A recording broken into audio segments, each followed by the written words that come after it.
अमुकाला आमच्यावर अन्याय झालेला आहे. शेतकरी कामगार संघटनेच्या वतीने हे आंदोलन होतंय आणि कुठेतरी न्याय मिळाली. तुमचा या ठिकाणी पाठिंबा पाहिजे. रात्रीचा वेळ नाही केला म्हणलं काय टेन्शन घेऊ नका.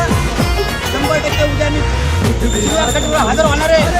त्या ठिकाणी आमचे क्रांती युवा मोर्चाचे राष्ट्रीय अध्यक्ष रामभाऊ टोके उपस्थित आहेत आणि स्वतः युवा मोर्चा प्रदेश मार्ग सचिव विजय वाघमारे या ठिकाणी आज या पाठिंबा देण्यासाठी त्या ठिकाणी उपस्थित आहे आणि 100% या ठिकाणी संपावर सांगतो की जे कामगारांना जोपर्यंत काय मिळत नाही तोपर्यंत कष्टकरी